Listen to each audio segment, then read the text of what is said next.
We hope today to discover why investing in Malta real estate is a strategic move you've been waiting. As Mel said, sort of the biggest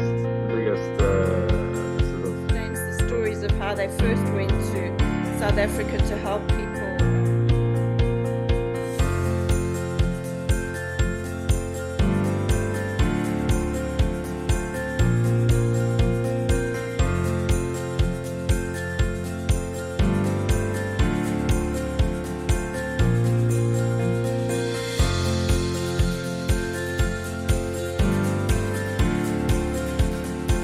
Right, good afternoon, everybody. Thank you for joining us. The noonday gun has just gone off here in our Cape Town studio where we're based. Signals the start of our weekly webinar. My name is Neil Peterson. I'm the founder and content-in-chief of Real Estate Investor. We are South Africa's leading independent real estate content and education platform for more than 16 years. We're really passionate about serving the South African investor, the industry, and business community through our digital platform, rei.co.za, our monthly magazine, Real Estate Investor, our weekly webinars, and also our very engaging live events. So welcome to our regular Thursday investment webinar. It's brought to you by Real Estate Investor alongside Malta Lifestyle.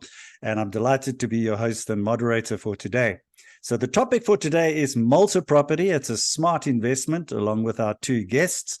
And I will introduce you to them both and the topic and go in more depth a little bit later. So first, some housekeeping. There will be a recording of the webinar, which will be made available to all registered attendees after the webinar. So all those people who registered for the webinar recording, you will receive it automatically if you registered, or if you are one of REI's newsletter subscribers, you will receive the recording in our newsletters every Friday. So alternatively, it's also fully accessible on the rei.co.za website. You just go to the education tab, you click on event replays and select your webinar choice for viewing at your leisure. So questions, I encourage all of you to engage, to ask lots of questions and to actively participate and interact with us during the webinar. It is an interactive session. So if you have any questions for the panel, and you just please don't hesitate to ask. You just submit your questions throughout the webinar for us to pose to our panelists. You just type your question in the Q&A box. It's located on the bottom right-hand side of your screen, not the chat box. That's for general comments. And we will deal with your questions during the webinar in our Q&A panel discussion in the final session.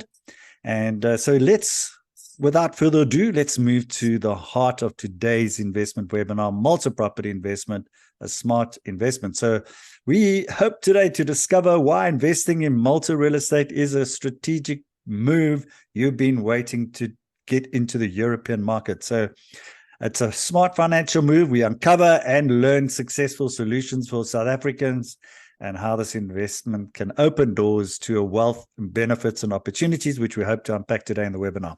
So whether you're considering retiring, investing in Malta, this webinar will give you some essential insights. We've got the experts here, and we'll unpack the economic trends, all the investment benefits, and get to really understand that Malta market and the Malta property market, and also look at some success stories as well. So our first panelist is Merle Whale, and she's fondly known as in Malta as Mama Malta by the fellow South Africans. You're going to tell us why a little bit later, Merle. So she blends a diverse range of experiences spanning through event planning, training, communication, as well as significant personal and professional transitions, such as relocating homes. She proficiently navigates the intricacies of international moves, offers insights into real estate and legal frameworks, and her focus is on ensuring strategic continuity for individuals, families, and businesses, also providing them with a robust plan B and contingency strategies. She's also played a pivotal role in various philanthropic endeavors, advocating for meaningful community involvement and to support and foster growth. She has a background in hospitality, event management, design, training, consulting, as well as of property ownership across various jurisdictions. And she also ran her own business in South Africa for over 10 years, and formal training is with the Michigan State University. Merle, wonderful having you here. Do you want to greet and say hi to the audience? Yes, greetings and good morning. And just we're just an hour behind you during summer, but normally it's the same time zone. We do have a few noonday guns, and we have a few church bells normally as well, which play different tunes. And when we have the feast times, it gets very, very interesting. But it's lovely to be with everybody today. And Neil, thank you for hosting us. And to the guy in the back, Ashik, we appreciate your support. And we're looking forward to making this a valuable time for everybody. Awesome. Great having you here, Mel. So, Graham, he's sitting in the background. He hasn't put on his cam yet. And I hope Graham can hear us, or he's going to show face. But I'm just going to do a little bit of intro to Graham because he's the whole property specialist, man. And so Graham essentially is a shareholder and director at the Frank Salt Real Estate Group. He's the son of the company's founder, Frank Salt. He has proudly taken the reins in assisting South Africans with investments and relocation to Malta. He has an in-depth understanding of their needs, their challenges, and expectations. He has accumulated valuable experience and insights over the years, emerged as the company's ambassador, extensively traveling internationally to promote Malta and its real estate offerings. And he has managed the flagship branch in Slima and leads Homes of Quality, a sister company specializing in a niche in investment upmarket property sales. He also spearheads the investment and development arm, overseeing the completion. Yes, we've got Graham over there. I'm so glad to see you, Graham. Perfect timing. And your timing is Okay, very guys, good. sorry, It's like I was trying to log in from the computer and it wasn't working, so I'm logged in from my phone. Not a problem. And so just to end off, he holds a Bachelor of Science business science degree in business and computer studies from the University of Malta. So great having you on, Graham. Do you just want to greet the audience and say hi? Your entrance was to perfection. Your timing is really good. Yes. So, hi, everybody. So sorry for my late entry. I'm going to try and lift the camera up a bit so that I'll be clearer here. I don't know if that's better. Yeah, Good. no, absolutely. No, great. No, Okay. awesome. So great having you, Graham. We're going to hear from you a little bit now about, the whole Malta market, etc. But Mo, let's start with you. I mean, you're known as Mama Malta. Tell us about yourself, your journey, and I mean, how did you get into Malta and your involvement in Malta property investment? And tell us also a little bit about the lifestyle.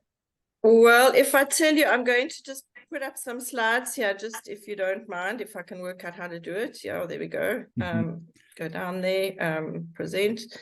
To be honest, Neil, when I first arrived in Malta, I had no idea where it was. We had actually, I'm a South African by birth. My partner is British, and we had gone to Mauritius as a plan B. We also had property in Gibraltar, and we'd been in the Isle of Man and everything. And Mauritius was going to be our end stop kind of thing. And then Malta became a member of the EU, and that really put the cat amongst the pigeons because, of course, who wouldn't want to rather be in a European destination, English speaking, easy to get to, everything like that. But having been through moving house and doing all the admin, I was cut for. I was like, no, I'm not doing this. And I came kicking and screaming. I was like, literally, I didn't even look where Malta was on the map. I thought, no, I'm done with this.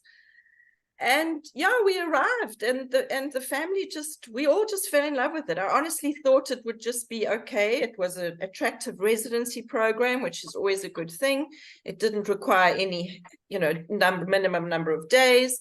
And so we thought, okay, this will just be kind of a plan B and we'll have it. And as we got more involved in the community, we fell in love. And this has become our one-stop shop. The family love it here. We've had 2 weddings. Both daughters have got married here. Our American daughters got married here. My South African daughters got married here. We bought the 12-year-old Labrador here.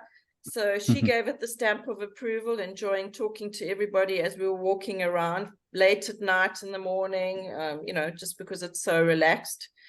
And yeah, then you just start to see, and, having a background in different areas in South Africa, from being at boarding school in Joburg, Bloemfontein, Cape Town, Kimberley, all over.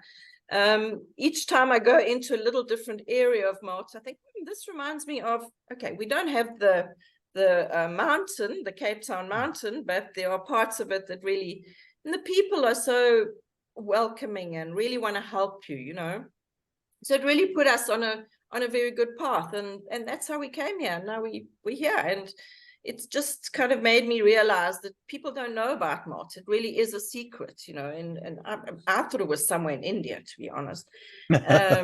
And the fact that it's English speaking and that kind of stuff makes a huge difference. So that's how we ended up here. And then when you get here, you know, you get somewhere and you get all excited about it and you think, oh, I must tell them, and oh, I must tell them, and I must tell them. And that's when I started the Sapphirs group and have been helping South Africans for over 10 years. In partnership with Frank Salt. And I think that it's really important, as we discussed in the beginning. Yes, you might have friends who've moved here. Yes, you know somebody, but really each person's circumstances are different. So it's very important to work with the right partners. And before I introduce Graham and the Frank Salt team, just to say that there are a myriad of real estate companies in Malta, but really, and there are choices to work with them. I can only just attest to it. Not only have we purchased our own properties, but they run our business properties, even though we're here. So they really are the best on the island. Is that a good enough intro for you, Graham? That's good enough. That's good enough. Thank you. I needn't say any more. Okay, so just by way of introduction, a bit of introduction to myself. I'm second generation within the business. So this is a business that was started by my dad in the late 1960s. So it's a 53-year-old business in Malta now. We have a network of about 18 offices around the island. So people sort of wonder why on a small island would we need so many offices? The answer is essentially because of our database. We try to have on our books anything that is on the market at any point in time. So we're very well established here. I mean, I've been in the business myself for about 30 years, as Mel knows. I'm very familiar with the South African market. It's a market I've been working very closely with now for about 16 years or more. I've been up to South Africa probably about 40 or 50 times, because we go up sort of twice, sometimes 3 times a year, holding seminars in South Africa and looking after clients when they do come to Malta. So we're very familiar with what's going on in the South African market and with the needs of South African clients. In fact, we've looked after many South African clients in Malta. So that's a small introduction to myself. In terms of the real estate market in Malta, I think, as Mel said, sort of the biggest sort of problem, if you like, that we encounter is that Malta is not as well known as the larger countries, because Malta obviously has a smaller marketing budget to promote itself. But it's a very well established real estate market. Expats have been settling in Malta for various reasons since the 60s. Earlier on, it was mostly British expats because of Malta's ties with the UK, who were coming to Malta for tax reasons and residence reasons. But over the years, we've had people from all over the world settling in Malta. We had a period of time, for example, when there were clients from Hong Kong, expats from Hong Kong who were coming to Malta because they were worried about what would happen when there was the China takeover of Hong Kong.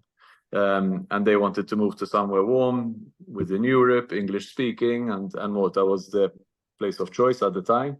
And more recently, we've had a lot of interest from the South African market. I believe Mel will go through sort of all the reasons why. But again, people have found Malta's residence programs excellent. We're going to talk about those a little bit later. And I'll talk to you a bit more about the real estate market a bit later. But I'll hand back to Mel now to give you more of an introduction. Yes, thank you, Graham. And in fact, I know Graham's father, and he explains the stories of how they first went to South Africa to help people purchase property in Malta, and the stories he tells are hysterical, remembering that goes back 50 odd years. Graham's learned the tricks of the trade and knows how to help the South Africans along the way. But I think more importantly, Neil, as kind of you ask, and I think many people say, what is Malta? Where is Malta? How does it exist? Whatever. And I'm very proud to say that I've recently passed the program required for residency by naturalization, not by investment, and have learned the history, and I've just really understand so much about it. But besides the actual historic side, which I won't go through in depth, but you know, the amount of different nationalities that have been involved in making up Malta who it is makes it a very eclectic environment, and very much similar to Cape Town, how we've had different, you know, roles. And in South Africa, we've had the French, we've had the British, we've had the Dutch, you know, Malta's had very much of the same kind of aspects of it. But more recently, and I think most important for us right now, is Malta is a full member of the EU and a full member of the Schengen zone, and has the euro as its currency. The euro and the EU is really important. But what's also very good about it is that Malta doesn't really have any enemies. You know, Malta's always looking after and trying to be part of helping everybody. So they're not at risk of any of these things going on around the world at the moment. It's a small archipelago with 316 kilometers square and 300 days of sunshine, which is remarkable. And I mean, like now we're getting into the temperatures are going into 20 degrees and people are wearing their leather boots, and you're thinking, but hang on, you don't need leather boots, but they want to show them off. So anyway, we're just south of Sicily or Italy, and north of Africa in Libya. Language is English speaking. It is an official language, so you can always get any documentation in English. And Maltese is still proudly spoken around the island. It's a Semitic language, so it's quite tricky to learn, but it is really fun to learn it. Coming through the history, I mean, the culture comes through in so many different ways, and it's always very exciting when you meet different people living here for different reasons. I mean, there's a Russian lady in my block who's been here for 20 years, and she was a gymnast, and she tells her story, and you've got all sorts of different people. So everybody is always bringing in parts of their culture. And having said that, we've got our boerewors here, we've got our cook sisters, we've got a lady who makes the Malta for us, so don't worry. And we've got our South African shop. You will get your things there. But a big thing, and driving back yesterday with my guests, we were just looking at the people walking around. I mean, it was 9:30, 10 o'clock. You've got a lady walking on her own coming back from gym. You've got a family walking along the promenade with their child in a pram. The safety is something you just cannot underestimate. It is just incredible and gives you such a new freedom, you know, when you have that safety element.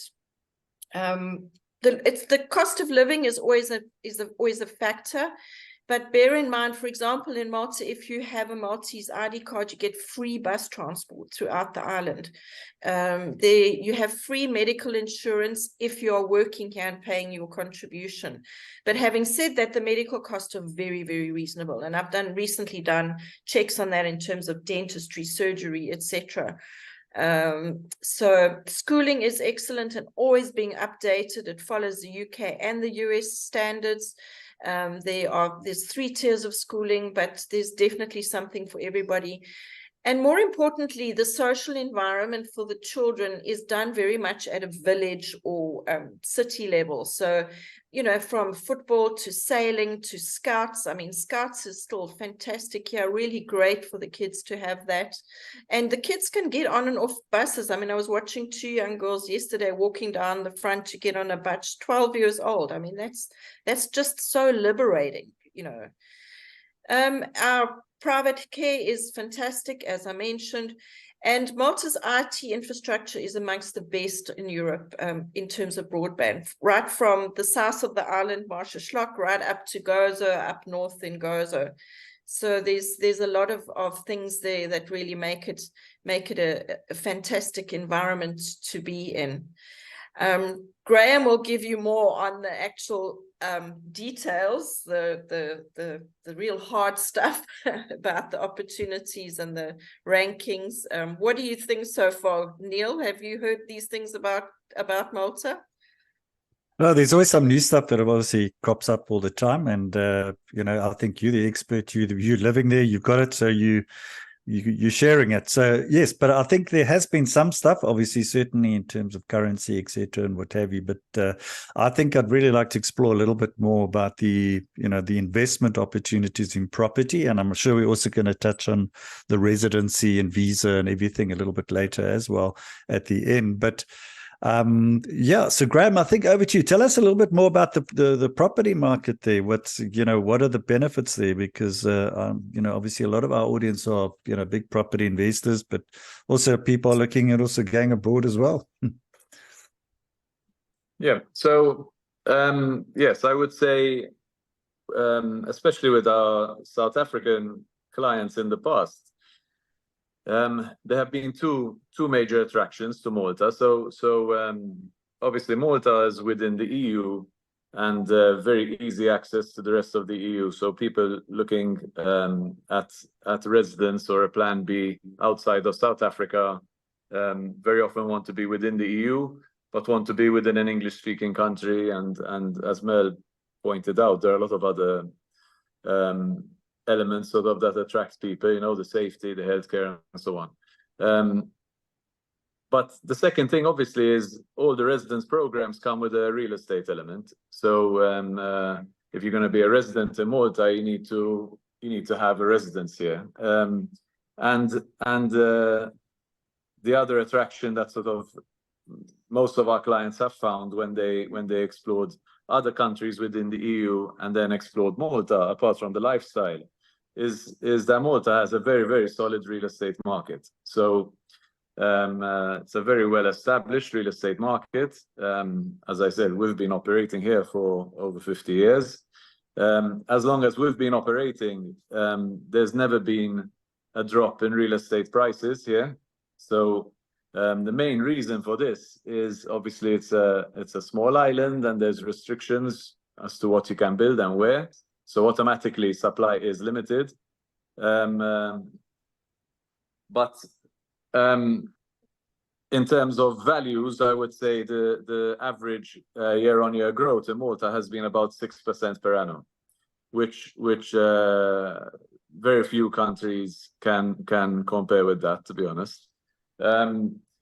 It's a very easy real estate market to invest in because the purchase system is very straightforward. It's a promise of sale followed by a final deed. All the agreements are in English, done in front of a notary with all the parties present. So it's a very straightforward system. It's not a system where you have gazumping on purchases or anything of the sort. So once you've agreed on a price for a property, then you sign an agreement and the deal is done. Can I just ask you, in terms of slides, I imagine everybody's seeing the same slide I'm seeing, but yes. Can we go back to the slide which Sure, you tell me. One more, this one here. Let's just stay here for a second. Okay, so another important aspect of the market here is the bulk of the sales in Malta are actually Maltese buyers, because many people sort of comment about this. Sort of Malta relies very heavily on overseas investment, and it's really not the case. I mean, I would say 90% of sales in Malta are actually Maltese buyers. The Maltese love to own property.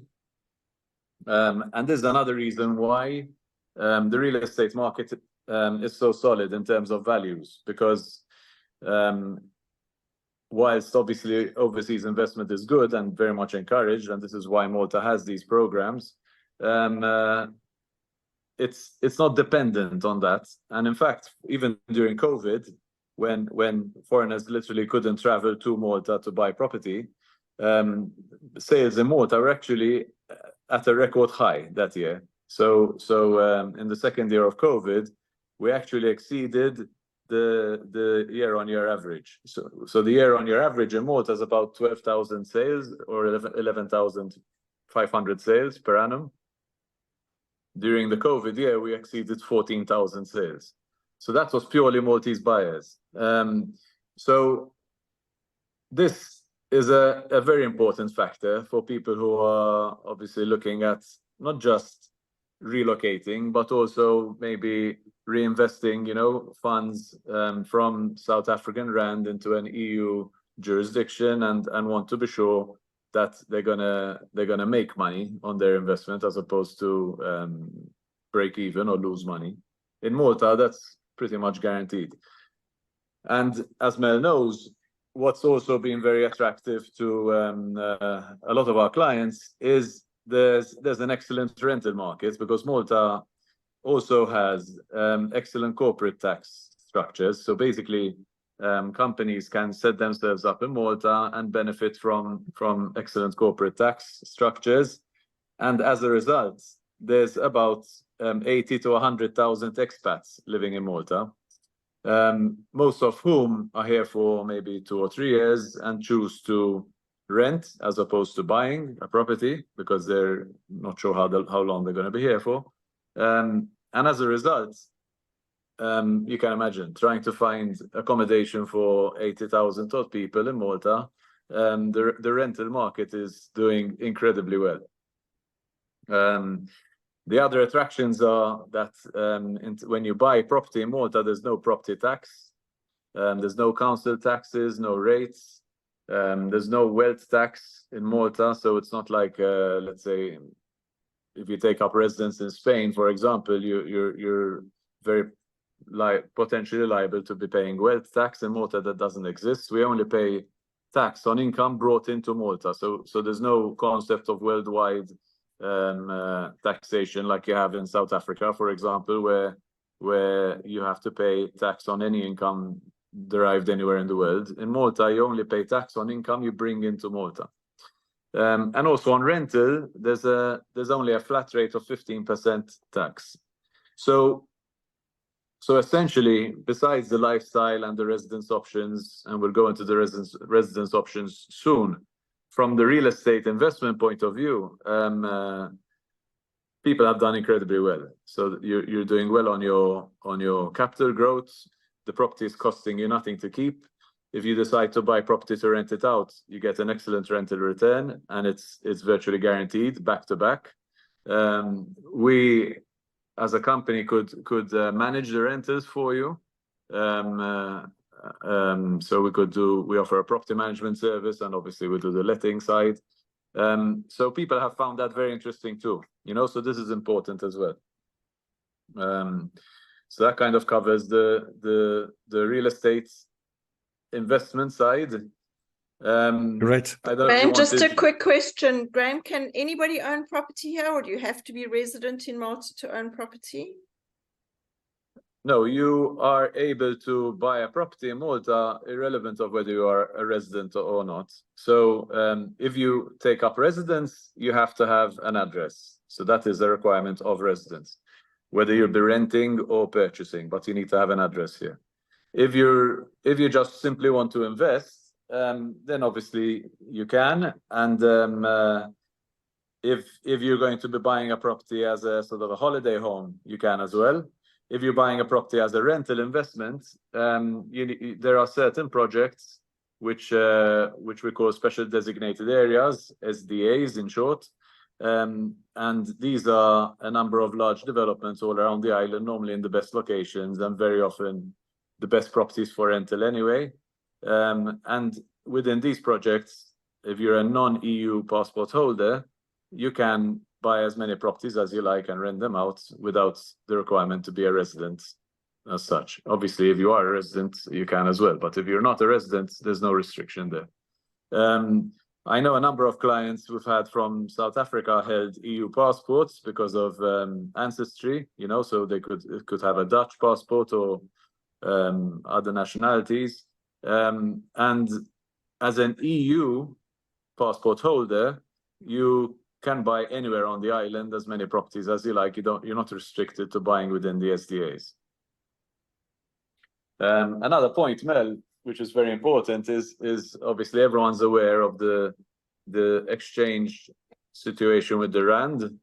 And I mean, clients who bought in Malta a few years back, I mean, I remember when I first started going to South Africa, the exchange rate with the rand was €1 to 10 rand. Today, it's €1 to over 20 rand. 20, yeah. You know, so there's this concern as well, you know, what is going to happen to the rand in the future, and sort of people are saying, so listen, the sooner we divest a little bit and put our money into a euro market, the better. Which I think is Absolutely. also relevant for, sorry, Neil, to jump in there, because you know, I hear these questions all the time. For example, if you've got a child that you want to send abroad for education, besides the fact that you've got the you know, you've got a hedge against the rand, the other issue is you can earn in euros. You can put your money, earn it in euros, and pay your child's education. If you're planning a big cruise in 5 years' time, you could put the money into a property now, earn it in euros, and there are double taxation agreements. So it's all legitimate, and you own it yourself personally. It's not in a fund that somebody else can run off with. It's yours. And the security of the property is really good, because when you purchase a property, the notary is required to go and check, are there any impediments on that property in terms of, does anybody have a mortgage on it or anything like that? So that is a real big factor for many people.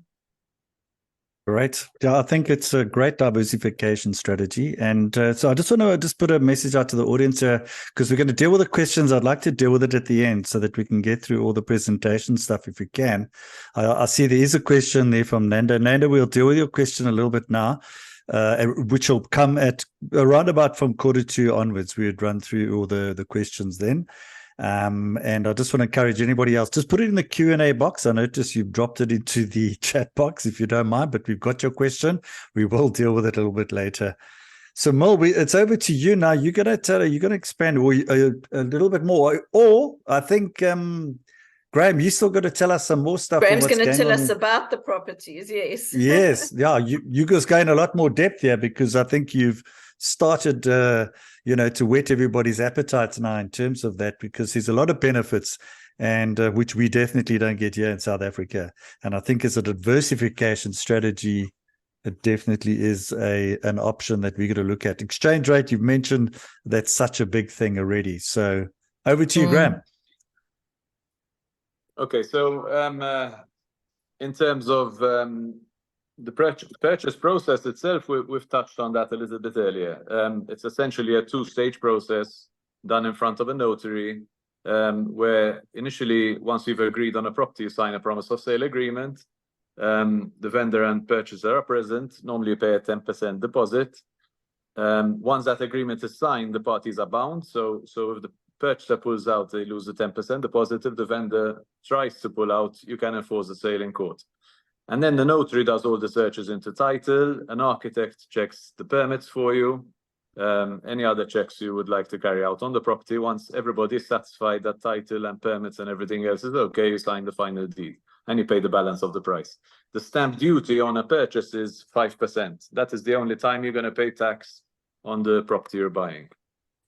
So we can move to the next slide with regards to the types of properties that can be purchased. The most popular would be obviously apartments. You can see a few images here of typical apartments. I mean, the prices vary tremendously, you know, because people ask me, how much do you pay for an apartment in Malta? It's such a wide range of options, really. But you can pay anything from €200,000 up to 11 or 12 million euro, you know, literally depending on where you buy, the size of the property, the state of the property, whether you have sea views or not. But for example, if you buy a good sized 3-bedroom apartment in a nice residential area, let's say like an area like St. Andrews, you'd pay for a 3-bedroom apartment there probably in the region of 380,000 to 400,000 euros. For a 2-bedroom, you'd be in the lower 300s.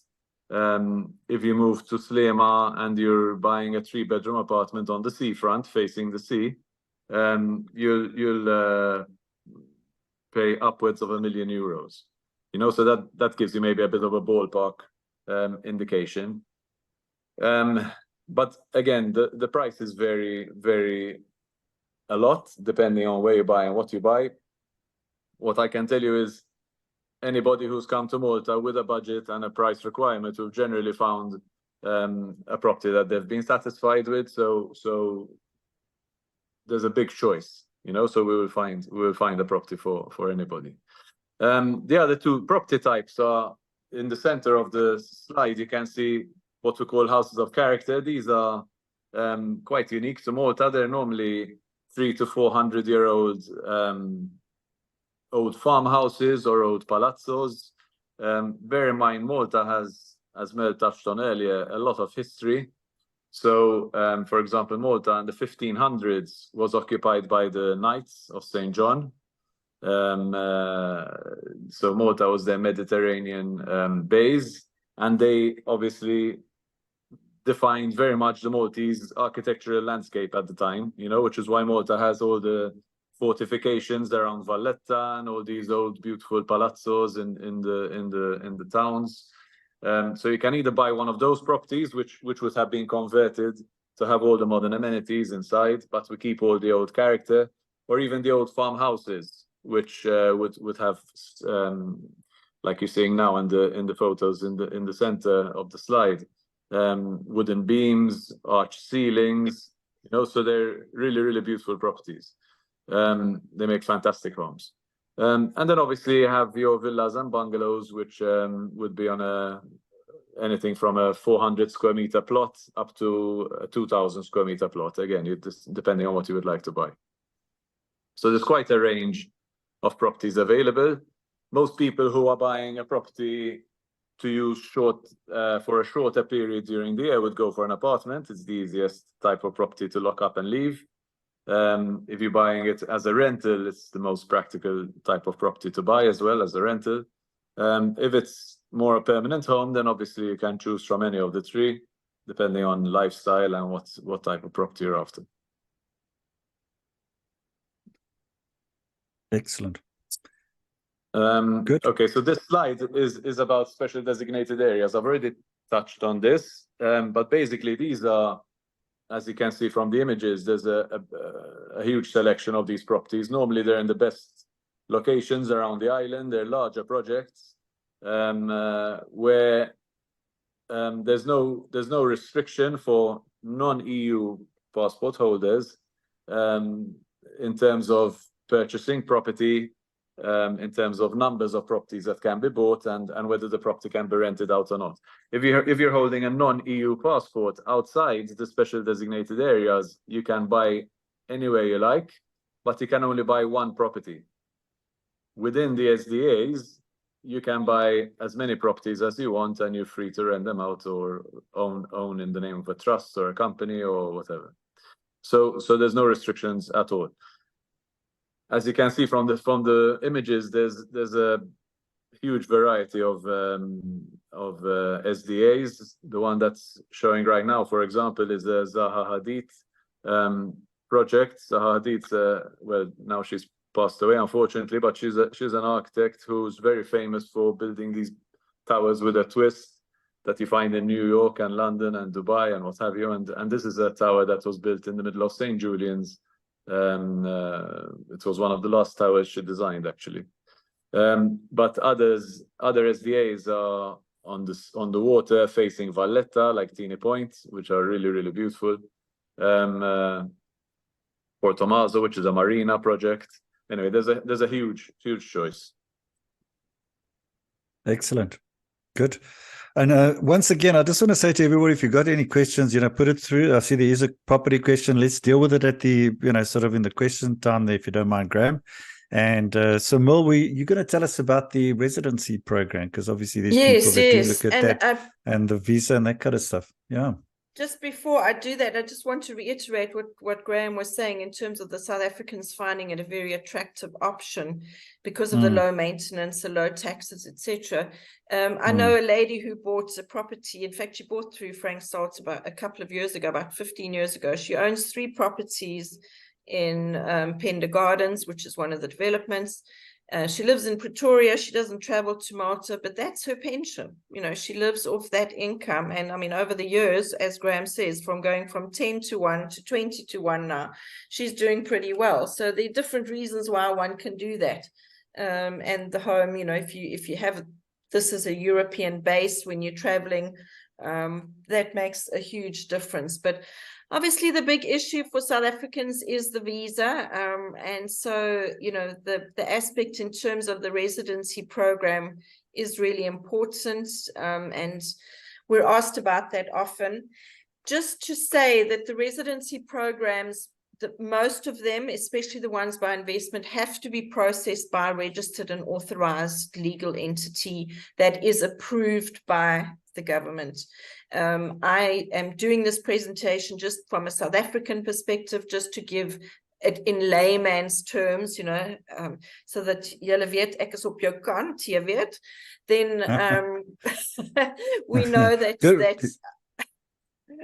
I can. You haven't lost your lingo. You haven't lost your lingo there, more good. Watch my lingo there.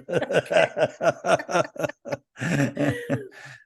So yeah, so there are different residency options, whether you EU or non-EU, and there are many EU people taking up residency, and a lot of people are under the misunderstanding that EU can live and go anywhere in the EU. Pretty much you can, but only after 90 days you have to establish where you're resident, and this goes back to the knights. It goes back to the time of the church. After a certain number of days, you have to go and present yourself and pay your shillings or your farthings or whatever it is. So it's very important that people understand that's why there are these residency programs, to make it possible for people. Some of the residency programs are habitual, which require a minimum number of days of stay, and some of them are non-habitual, meaning you can come and go as you please, as long as you meet the criteria. Maintaining a residency, as Graham said, maintaining your medical insurance, not becoming a drain on the state, obviously not being criminal, then that will give you a residency, which gives you access to the Schengen zone, which is phenomenal in regards to what South Africans spend on visas coming into the Schengen. And also, as we know, within the Schengen area, even if you have a Schengen visa, I mean, I get people who arrive here, they say, oh, I've got a 2-year Schengen visa. I say, yes, but you can only stay for 90 days. So people get a bit confused with that. Brexit has also put the cat amongst the pigeons in terms of Brits are non-EU, they're non-Schengen. They've never been Schengen, but it has made it a big attraction for British people to take up these residencies now as well. So alongside the South Africans, the Brits, a lot of Americans coming to Malta as well. There are different programs based on different things. All of them do involve an element of property. So you either have to rent a property or own a property. If you own a property, for the purposes of the residency, you may not rent out that same property. So you have to use it for your own use. What some people do is they'll buy a property to qualify for it, and then they may rent a cheaper property, or they might buy a bigger property and then rent a cheaper property just for the purposes of having an official address in Malta. The Malta Permanent Residence Program I'm putting up first because it really is the best of the best. If you go back over the ages, Malta and most European countries had, I mean, I believe Austria were one of the first to bring them in, have a residency program based on your wealth or your means. And this program was brought in a couple of years ago. It really is the best value for money you can get. It is called the Malta Permanent Residency Program. It overrides what other people may have known as the MRVP, which where you had to make a 250,000 bond. So go away from that. This is the new program. It's for non-EU nationals only. The property qualification is you have to purchase a property within the central areas of a minimum of 350,000. If you prefer to go to the south or the less populated areas, or even onto our sister island, Gozo, who we haven't mentioned yet. Gozo is our sister island, smaller island, very different vibe, lovely, more casual, not as hectic, although it is getting busy. You can buy a property cheaper there. Likewise with the rent, you have to either rent a minimum of 12,000 per year and or 10,000 in the south. And that's where it comes back to, you know, residencies. People will need these. So as an investor, you really pretty much, you know, you're pretty much guaranteed somebody's going to need your property. And I myself have looked at a number of property. We've invested in a number of properties, and I can honestly tell you that even during COVID, our rental income went down very, very fragmented, very small. The big issue here really is, if you look at the bottom of the line, is that your eligibility, this doesn't mean the money you're spending. The eligibility is when you actually come in to apply for the program and say, listen, we're keen, this is what we want to do. They want to know that you're a person of means and that you're not going to become a dependent on the state. So you have to have 500,000 euros worth of assets worldwide, can be anywhere in properties, wherever. If the properties are elsewhere, they would be valued by an architect and they would then be put into the program. But of that 500,000, 150,000 needs to be in a financial means or access or relatively liquid. And you'll see why when it comes to paying for it. So should you now decide, okay, now we want to go ahead, you've been regarded as eligible, then what would happen is you would pay government a 40% contribution. That would be for the privilege to carry a Maltese residency card. That would be a once-off, non-refundable. Then if you own property, you would only pay a contribution of 28,000 euros. If you rent property, you would pay a contribution of 58,000 euros. And then there is an additional 7,500 per additional parent or grandparent, depending on the dependents you have. I mean, if you've got 4 wives, Neil, I think you might have a problem, but you can bring them in. You might have to just pay a little bit extra for them. Then there's another program now as well. So the multi-permanent residency program gives you 5 years, and then it is renewable. When it's renewable, you don't have to pay all those taxes again. You just have to comply with maintaining an address, maintaining your regular submission forms you have to make, and then and have a private medical insurance. And private medical insurance in Malta is remarkably cheap. I mean, for the residency programs, families are paying about 1,200 euros a year for private medical insurance. So it really is not a lot in terms of what it does. The startup residency program is really based on SMEs wanting to set up a business in Malta, which has a phenomenal infrastructure and landscape. I'm not going to go too much into it. And then we have a number of other programs depending on what you're looking for. Some are tax incentives, and these primarily are the tax incentives. The Global Residency Program, which is for non-EU, the Retirement Program, which is very exciting now because that has opened up to non-EU since Brexit. So you can retire here, depending on how long, and whatever there are a few criteria. Then we did run a webinar that was very well accepted, so I can help people with that. And then there's the residency program for EU nationals, and also to take up ordinary residency is a possibility. This, of course, is the gem of all gems, is taking up citizenship by direct investment. Yes, it is quite a bit of money. But if you have a young family and you're talking about children going to university and things like that, this is really worth the investment. Or you want to really expand your business within Europe, this is a phenomenal investment in terms of what you are available to do. Then last but not least, can you work in Malta? And this is where some of the visas would come in. There are 3 main programs: the Nomad Residency Visa, where you would work for a foreign company, but you could live in Malta. The Key and Employee Initiative, which is based on earning a minimum of 30,000 euros, and that would be for specific jobs that qualify. And then there is a tax program for highly qualified people, where they would pay a benefit from a reduced tax of just 15%. And sometimes people are midstream and they're not really sure, oh, I can't invest in this right now, I can do this, I can do that. You know, there are so many different options, and that's why it's really important to speak to everybody. to the right people. There are a number of company taxations, but we're not going to go into that in too much detail. Before we go on, I'll hand back to you, Neil. We have got another webinar on this evening because I know some people were affected by load shedding, etc. And people who want to hear this information again or came in a bit later, they're welcome to contact me directly, and I will get them onto tonight's webinar. So, gaan met die beste, come with Malta. If you're thinking you can't decide, Portugal, Spain, America, Europe, definitely I can assure you it's really, you won't make a bad choice by coming here. And yeah, I've been here for 12 years, Mama Malta. We have lots of South African events together, and it's an amazing environment. So I'll hand back to you. Thank you, Great. Neil, and Awesome. thank you very much.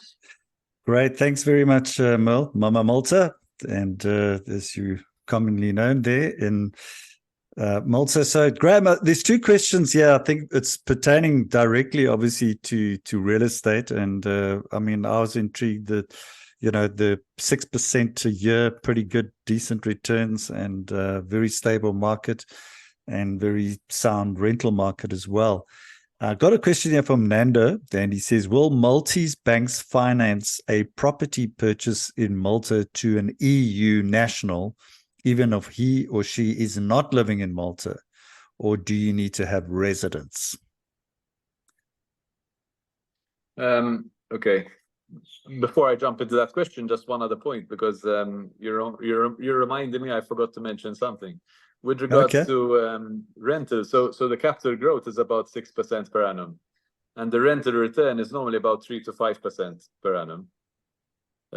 So generally, you're looking at 9 to 11% per annum return on your investment, which, don't forget, is costing you nothing because there are no property taxes. With regards to banking, the answer is that both EU and non-EU nationals can take a loan in Malta once they have been onboarded by the bank. So the banks throughout the EU nowadays are very anti-money laundering obsessed. So there's a rigorous onboarding process for you to become a client of the bank. They want to know your source of wealth, your reason why you want to open the bank account, your proof of funds, and all the rest of it.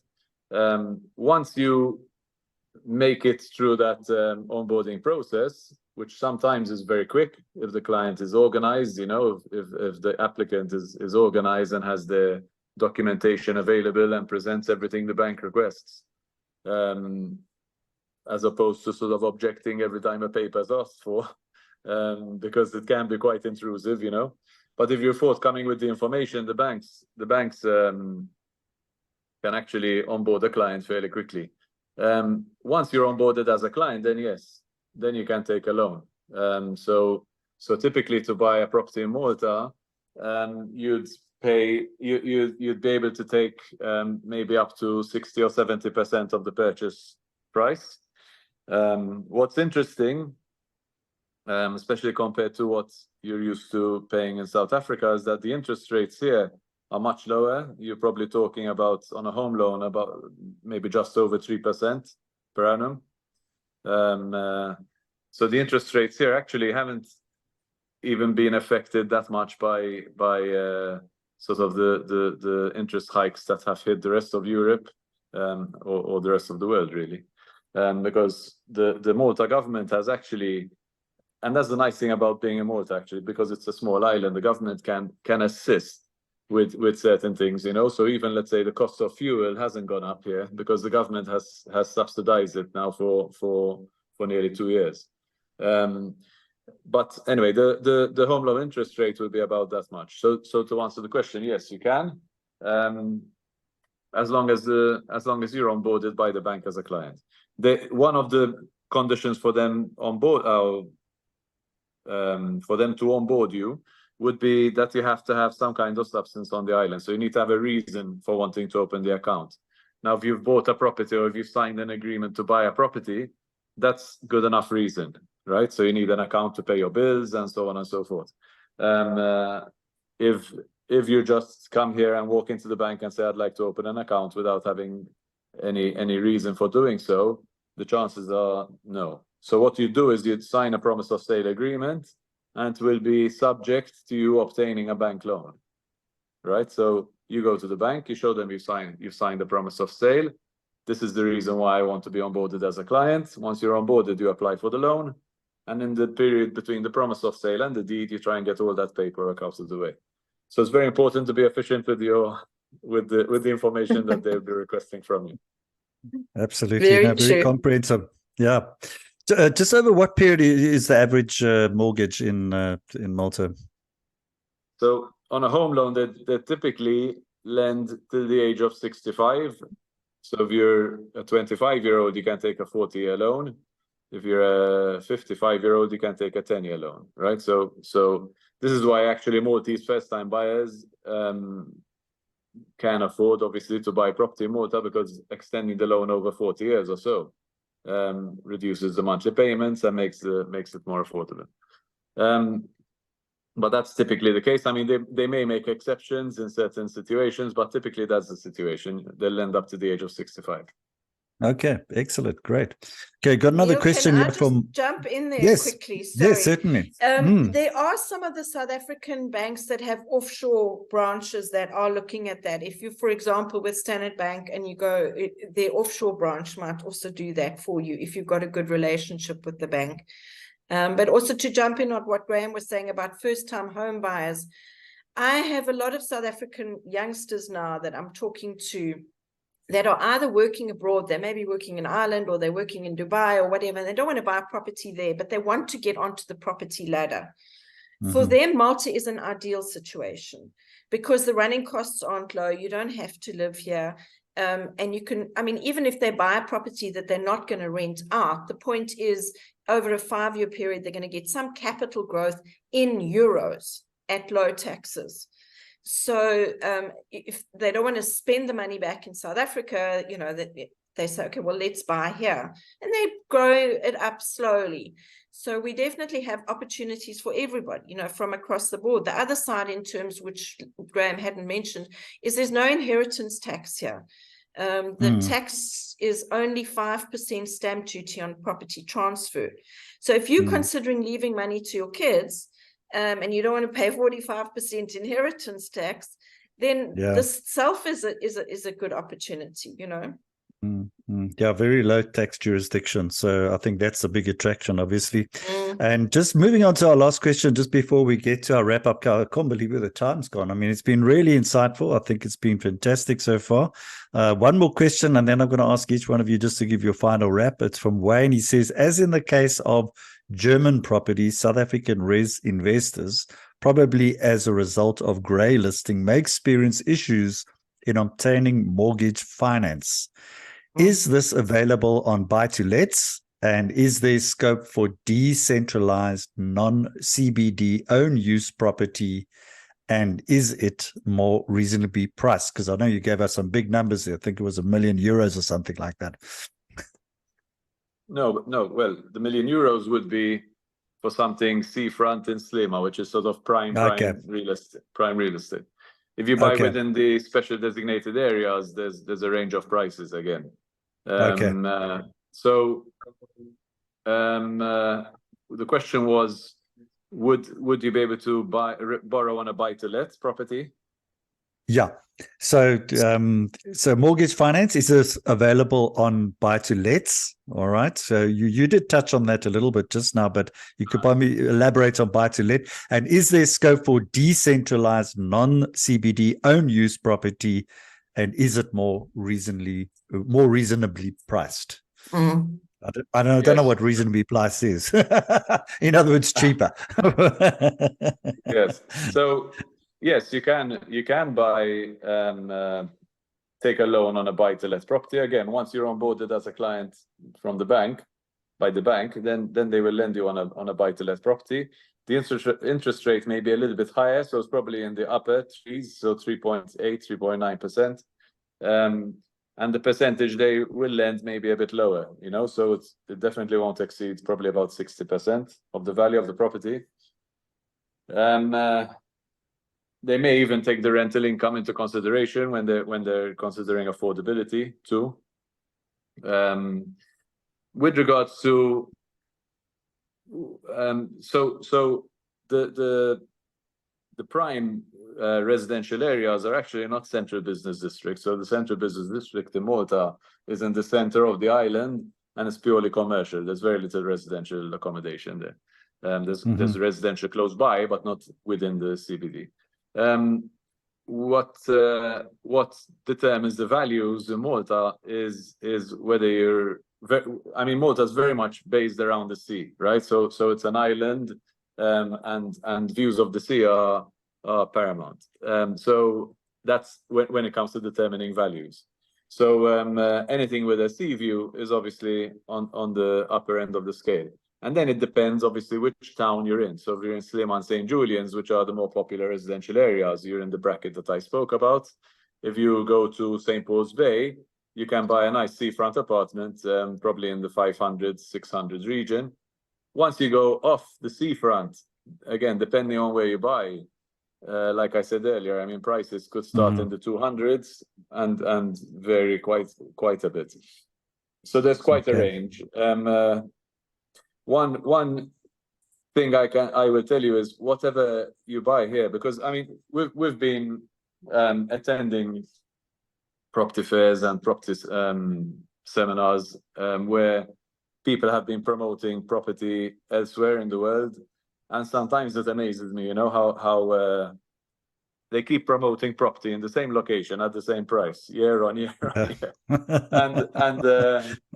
and that's as somebody who sort of loves property like I do, and loves the sort of the investment side of property. You look at that and say, okay, fine, so you can buy it, but from an investment point of view, it's terrible, right? Yeah. They're building too much property, and the they can't sell it. Then the values are never going up. It's like buying a property in Tuscany. Lovely, but every year it depreciates, not appreciates. Whereas here, the prices do go up from year to year. So I wouldn't say property in Malta is cheap, because it's always been such a good investment. But you still can buy nice properties, good properties for reasonable prices. So I would urge people to come and have a look, and we'll take them around. What we typically do is spend a few days with somebody who's interested, and we'll show them around, and they'll see, there's a big range available. Wonderful. Oh, great. Geez, I can't believe where the time's gone. We've already come to the end of the webinar. But so what I'm going to do is I'm just going to ask Merle if you can give like maybe a 1-minute wrap just to everybody. Give us your final thoughts, your parting shots that you can leave with somebody just to take away. And from your presentation, been very insightful. It's been very, and also the property market in Malta. And I've done a lot of these webinars, and I must say, definitely attractive. So, Merle, starting with you, do you want to give us your parting final shots to everybody? Yeah, what I would really say is that besides the fact that the property market is really good here, and as an investor, and I've put my money where our mouth is. We're invested in here full time. I've visited properties. I've been to 30, 40 at a time. I've seen what happens in the rental market. I've seen what happens when you sell. And having been in jurisdictions, in one jurisdiction, it took us 8 years to sell a property. Here, 6 to 8 months maximum if you need to get out, depending on obviously how you price it. So it's a relatively easy commodity to move. It's safe because besides being protected by the EU, you're in an environment that's got a very robust legal system in terms of protecting everybody's interests, and there's no hidden costs. You don't suddenly get a tax bill or a residencia fee or something. You know what you're paying for. And there's no doubt about it that it makes it a very, very good investment. Whether you want to live here or not, or whether you can't make up your mind, or whether you, whatever, in terms of having an investment that you can control yourself in an environment that's manageable, English speaking, and when you come and visit, nice weather and friendly people and great ocean to enjoy. Wonderful. So, Merle, founder of Malta Lifestyle Safa's Malta, wonderful having you. Graham, your parting shots, your final thoughts that you could leave everybody out. You certainly left me convinced of the property market in Malta, and I'm sure you'd like to leave some final thoughts for everybody, maybe just to take away and say, well, wow, I need to look at that. Okay. Well, what I would say is we've spoken a lot about property, so we don't need to talk about that too much longer. No, I think sure. the reality is you can buy a beautiful apartment or a beautiful house anywhere in the world, right? Obviously here, like we said, from an investment point of view, you're going to do well. But really and truly, what's important about Malta is its choice as a destination. Okay, I know that alternative residence options and citizenship options are on everybody's mind nowadays. And incidentally, it's not just the South African market. I mean, I've just come back from a trip to the US, and the interest in the United States for alternative residence and citizenship options has been phenomenal. You know, where people are thinking for themselves as an option, or for their kids in the future as well. Because don't forget, if you take up one of the residence programs, children are also entitled to take up residence, and they keep it for life. You know, so this is an important factor. And then Malta obviously is within the EU. It's English speaking, great weather, very safe, reasonable cost of living, excellent healthcare. And as a base within the EU, Malta is fantastic. I mean, I know you guys, everywhere is a long haul flight, you know? Whereas from here, if I want to go to Paris for the weekend, I can jump on a plane and I'm there in an hour and a half. And it's a low cost flight, probably will cost under 100 euros. And there are flights to all European destinations every single day, to the UK 4 times a day, you know, so as a base within the EU, Malta has a lot to offer. And I can tell you that 90% of the clients who we have looked after that have looked at other options within the EU have chosen Malta. And I can't think of anyone who's regretted their choice, to be honest. So it's definitely a good option for people to look at, and we'd be very happy to look after you if you decide to come and have a look. Wonderful. So I'll encourage, obviously, our audience, if you are thinking about it, go along to Malta, go check it out. And then we can, they'll take you on a personal tour along with Mama Malta. Mama Malta. And of course, Graham Salt, who's from director of the Frank Salt Real Estate Group. So they will also take you on a personalized tour there. So can you believe it? The time is up. So that brings us to the end of the webinar. And once again, Graham, thank you for sharing your valuable insights, your experiences. I think you've got that investment expertise.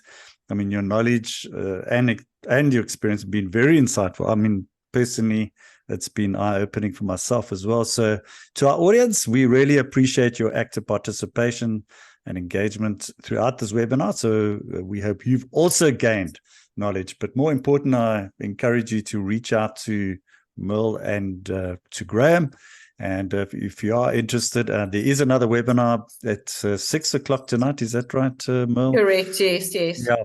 So there is another one. So if you did want to get some more information, or maybe, you know, see it again, because there will be a recording for everybody that you can see it again, which will be on our website, and everybody that didn't manage to arrive today. So just before we close, I just want to remind our audience of our next webinar. There is another one tomorrow. It's at the same time. It's 12 o'clock, Thursday the 23rd, how to maximize profits with residential and student accommodation property investment. So to book, it's all free. To register, you just go to the website and you just register on the events navigation tab. Okay, so once again, thank you to Merle and Graham. It's been wonderful. To our audience, thank you very much. Until we reconvene again tomorrow, we'll see you at 12 o'clock as Neil Peterson along with Merle Whale and also with Graham Salt. Wonderful to have you, and just these parting words say, stay safe. May all your real estate investments bring you boundless success.